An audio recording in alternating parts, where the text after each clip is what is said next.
श्री गणेशाय नमः। महाराज जी, आपके दर्शन की अभिलाषा बहुत दिनों से थी। महाराज जी, आज का दिन अविस्मरणीय रहेगा जब आपके दर्शन एवं सानिध्य प्राप्त होगा। महाराज जी, मन में अनेक जिज्ञासाएं नित्य जन्म लेती रहती हैं। हर बार सोचता था कि यदि प्रभु कृपा से आपका एक बार सानिध्य मिलेगा तो ये पूछूंगा वो पूछूंगा इत्यादि, किंतु आज जब वो ये सुअवसर आया है तो जैसे सभी प्रश्न और जिज्ञासाएं विस्मृत सी हो गई हैं और मैं बिल्कुल शून्य मन मस्तिष्क का अनुभव कर रहा हूँ। पूछना तो बहुत कुछ चाहता था, किंतु अभी दिमाग में एक ही बात चल रही है कि हनुमान जी महाराज और सीताराम जी महाराज का प्रत्यक्ष दर्शन किस प्रकार जल्दी से हो सकता है, और ऐसी क्या युक्ति है कि एक बार दर्शन हो जाने के बाद प्रभु सदा सर्वदा हमारे आंखों के सामने ही रहे। उसमें युक्ति की जरूरत नहीं रहती। एक बार साक्षात्कार के बाद स्थिति यही रहती है। एक बार साक्षात्कार जिसको भगवान का हो जाता है तो उसका मन राम में, बुद्धि राम में, चित्त राम में, अहम राम में हो जाता है। यही साक्षात्कार का स्वरूप होता है। पर इसके लिए निरंतरता चाहिए। हमारा जब चित्त निरंतर श्री भगवान में रमण करता है तो चित्तचोर भगवान कृपा कर हमारे हृदय में, हमारे नेत्रों में प्रकाशित हो जाते हैं। भगवान स्वयं बोले हैं, अनन्य चेता सततम यो माम स्मरति नित्य सा तस्याहम सुलभा। पार्थ, सुलभा माने सुलभ, मैं उसके लिए हूं। किसके लिए? बोले जो अनन्य चेता सततम यो माम स्मरति नित्य सा, जो मेरा नित्य स्मरण सतत करता है, एक क्षण के लिए भी नाम ना भूले। अगर नाम नहीं चल रहा तो और किसी साधनों में इतना बल नहीं भगवत साक्षात्कार करा दे। गोस्वामी तुलसीदास जी कहते हैं, राम राम राम जी जो लो तू न जपी है, तौलो तू कहूं जाए, तिहूं ताप तपी है। सुरसर तीर बिन नीर दुख पाई है, सुर तरु तरे तो ही दारिद सताई है। जागत बागत सपन्यों न सुख सोई है, जुग जुग जन्म जन्म जग रोई है। छूटिबे के जतन विशेष बांधे जाए गो, वे है विश्व भोजन जो सुधा सानी खाए गो।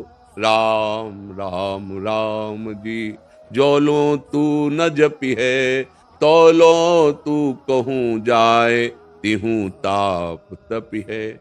गोस्वामी जी का अनुभव है, जब तक निरंतर नाम नहीं जप करोगे तो कहीं भी चले जाओ, छूटने का जितना प्रयास करोगे उतना बंधते चले जाओगे।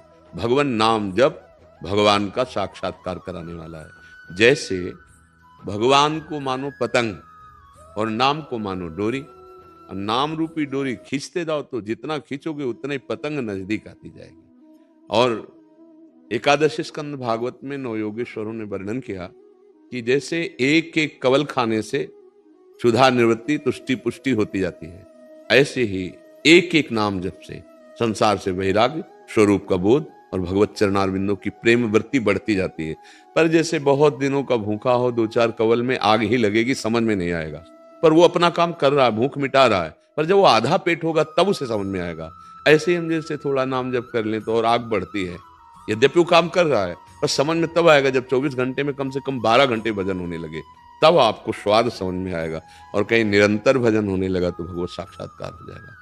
भजन ही साधन है जिससे भगवान की प्राप्ति होती है। गोस्वामी जी कह रहे हैं, मैं भगवान शंकर को साक्षी करके कहता हूं, मेरी जीभ गल जाए जो थोड़ा भी मिथ्या बोलूं। मेरे माई बाप, मुझे जो कुछ प्राप्त हुआ रा और माँ इन्हीं से प्राप्त हुआ। गोस्वामी जी कह रहे हैं, बस हमको महापुरुषों की बात समझनी है। भगवत साक्षात्कार कैसे होता है? प्रभु को अपना मानकर निरंतर नाम जपने से होता है। बिगड़ी जन्म अनेक की अब ही सुधरे आज, होई राम को नाम जप तुलसी तज कुसुमाद। गंदे आचरणों का त्याग करके नाम जप करते हुए भगवान से अपनापन वो कृपा करके हमारे नेत्रों में झलकने लगते हैं, हमारे हृदय में प्रकाशित हो जाते हैं। हमारी साधना तो क्या उनको घसीट सकती है? वो दया करके, अहेतुकी कृपा करके जब देखते हैं, जैसे यशोदा मैया ने देखा कि लाला ने माट फोड़ दिया, अब इसको बांधना पड़ेगा, नहीं तो दंडता कर रहा है, तो दौड़ी पकड़ने के लिए। तो लाला भाग रहा है आगे, श्याम सुंदर माता की पकड़ में नहीं आ रहा। माता दौड़ते दौड़ते थक गई, पसीना आ गया। जब प्रभु ने देखा कि थक गई माँ, तो स्वयं पकड़ में आ गए। बात समझ में आया? जब उपासक थक जाता है कि अब मेरे बनाए ना बनेगी कोटि कल्प लऊं, आपके बनाए बनेगी पल पाव में, उसी क्षण भगवत साक्षात्कार हो जाता है। जब हमारे अंदर ये बात आ जाती है कि मेरी सामर्थ्य अब नहीं रही कि मैं आपको प्राप्त कर पाऊं, तो नाथ आप करुणा करें। जहां आर्त भाव से पुकारा तो उसी समय भगवत साक्षात्कार हो जाता है, क्योंकि भगवान तुम्हारे हृदय में ही बैठे हुए, पर्दा हटाया और भगवत साक्षात्कार हो गया। तो नाम जप करो, प्रभु से अपनापन करो। जहां राम जी वहां हनुमान जी, और जहां हनुमान जी वहां राम जी। ये कभी एक पलक झपकने के लिए भी अलग नहीं हो सकते। तो चाहे हनुमान जी के चरण पकड़ लो तो राम जी मिल जाएंगे, राम जी के चरण पकड़ लो तो वहीं हनुमान जी बैठे मिलेंगे। दोनों अलग नहीं है, एक ही है। हाँ, बस भाव से हमें सेवन करना है। तो मोह सबसे बड़ा बाधक होता है भगवान की भक्ति में। मोह गए बिनु राम पद, होई न दृढ़ अनुराग। तो अगर हम राम चरित्र का गायन करें तो बहुत जल्दी मोह का नाश हो जाता है। महामोह महिषेष विशाला, राम कथा कालिका करा। राधे राधे श्रोतागणों, आपको प्रेमानंद जी का सत्संग कैसा लगता है आप हमें कमेंट करके जरूर बताएं। हाथ थामे रखना, दुनिया में भीड़ भारी है, खो ना जाऊं कहीं मैं, ये जिम्मेदारी तुम्हारी है। जय श्री कृष्णा। नजरों से गिराना ना, चाहे जितनी सजा देना, नजरों से जो गिर जाए मुश्किल है संभल पाए। भगवान जब कृपा करते हैं तो मनुष्य शरीर देते हैं, पर जब बहुत कृपा करते हैं तब अपनी भक्ति देते हैं। जो हो रहा है होने दो, तुम्हारे रब ने तुम्हारे सोच से बेहतर तुम्हारे लिए सोच रखा है।